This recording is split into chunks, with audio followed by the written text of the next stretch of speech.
Welcome back, everybody. I am DJ Riley, one of the hosts from Boys on the Bench, and I'm here with my top 5 prize picks for MLB today.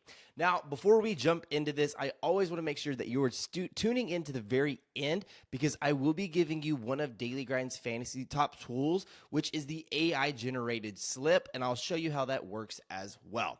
Now, for the purpose of this video, like I said, I will be doing 5 MLB prize picks for today. But before we also jump into this, make sure you're checking out my X profile. You can see here that I post all of my picks here with my reasoning as well on why I take these picks. So make sure you head there as well. Give me a follow. That link is in the description below. Down there as well is my personal YouTube channel as well. And make sure you give me a subscribe there. Subscribe here. Everything that you could do to help these channels grow, I would appreciate it greatly. Now, let's go ahead and jump into the top 5 picks that I have for you today. So you can see here that we have Kevin Gausman as our first pick going under 34.5 pitcher fantasy score. Kyle Gibson under 32 pitcher fantasy score. Angel Reese, our WNBA play, going under 9.5 rebounds. Gavin Stone over 4.0 pitcher strikeouts. And then Luke Raley going under 1.5 hits plus runs plus RBIs. Now, again, as I mentioned before, all of these picks were used by Daily Grind Fantasy from their optimizer tool. And if you're not familiar with what that is, it basically allows you to look all of these picks and compare them against other markets. So you can see here that this Kevin Gausman play is the first one that I have here. It's coming in at a 55.21% odds to hit, going under that 34 projection that they currently give us on PrizePicks with an average odds of minus 123. Although most of these books, again, are offering this line at 31 or 32. And the fact that we're getting this at 34, nearly a whole 2 to 3 point edge, is absolutely crazy. But that's why that they're giving this at 55.21%. Now, I know that PrizePicks and all of these other books do not offer fantasy score lines.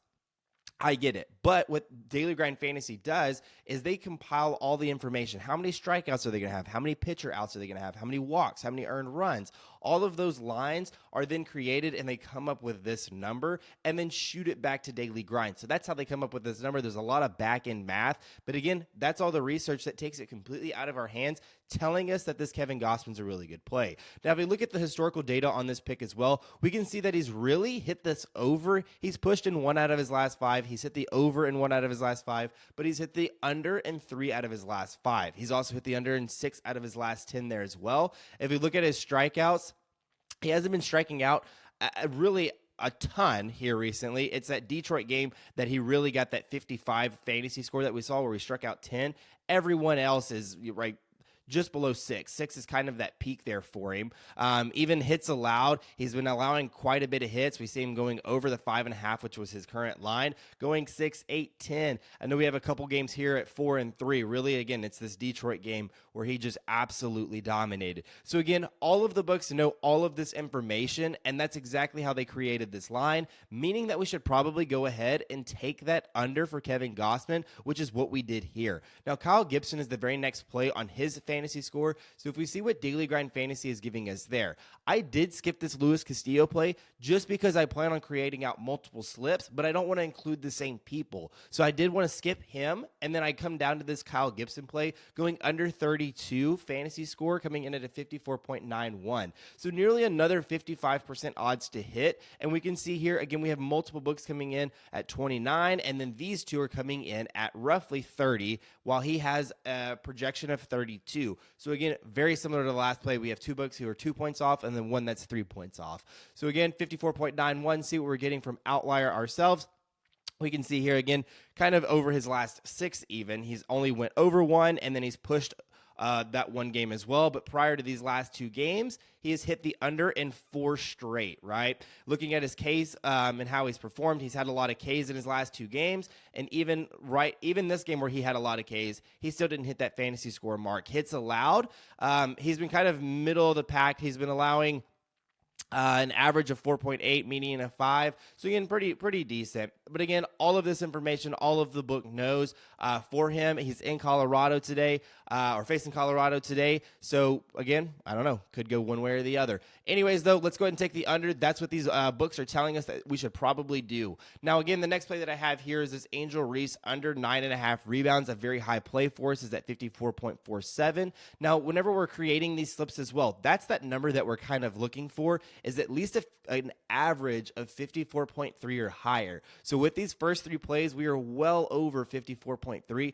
meaning that we're able to go below it because then the very next play is under 54.3, and we're allowed to use some of this. All we're looking for is an average of 54.3, and that's exactly what we're getting in this entire slip. So again, we're getting this line at 9.5, but we do see several books coming and offering this line at 8.5, which is giving us roughly a 1-point edge, which works in our favor. The books that are offering it at 9.5, you can see that they're heavily favoriting it with odds of, or juice of -130 and -138. We're getting average juice of -141, and when we create these slips on PrizePicks, that line is set at -119. That's how they come up with their odds and their payout structure, right? So we're getting over or nearly a 20 to 30 point juice difference there, right? But let's look at Angel Reese. She has been very dominant on the boards here recently, but she does face an Atlanta rebounding team that is top 10 in rebounds allowed at 8. So obviously she's going to have a little bit of a tougher day getting there and performing really against them. Her minute usage this game, she kind of saw a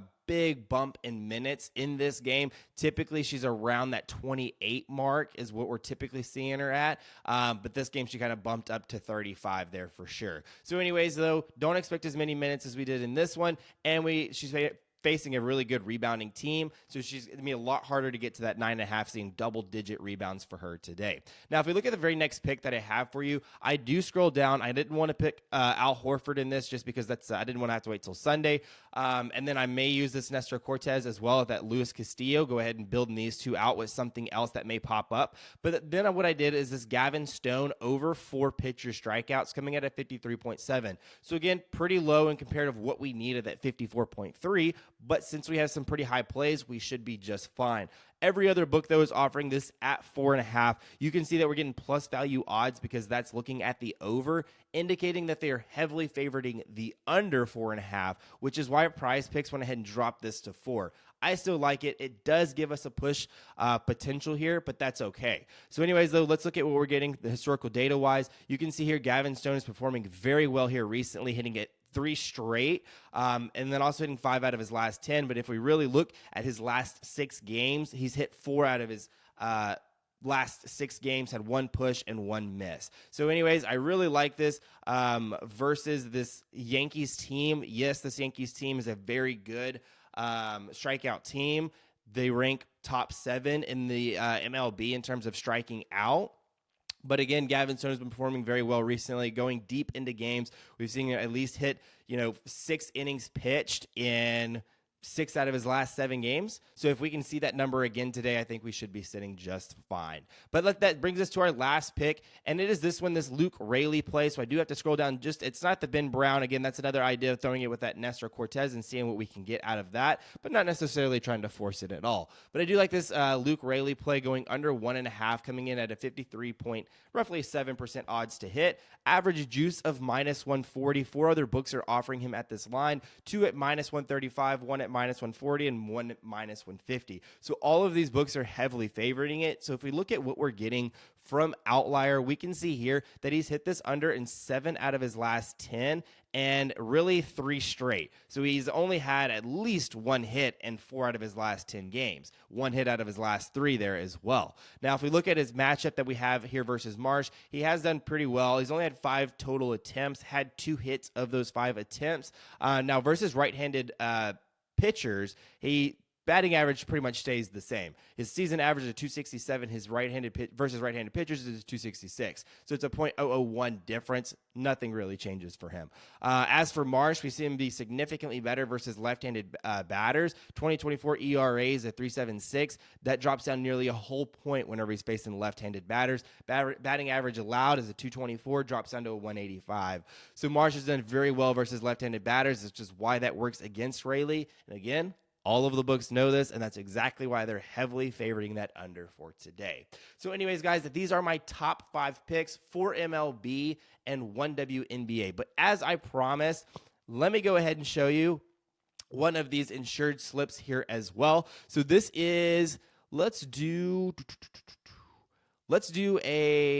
we have plenty of options here, and that's the great thing about Daily Grind Fantasy. And the idea of this is that they just go ahead and pull all of these different slips for you, making it very easy for you to create these. That's the idea of positive EV, is to fire these bets off in mass, right?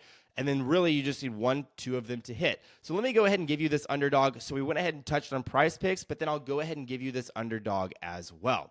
Now again, guys, thank y'all so much for listening. Go ahead. I will link both of these slips down there in the description below, but all this is as simple as, okay, I see Matt Waldron under 1.5 walks. I then take him over on Underdog and I say under. That's as simple as it is. So I will go ahead and do this myself. I will send y'all that link there in the well. Check the links in the description. Get a quick tail follow. But anyways, guys, thank y'all so much for listening, and I will see y'all next time.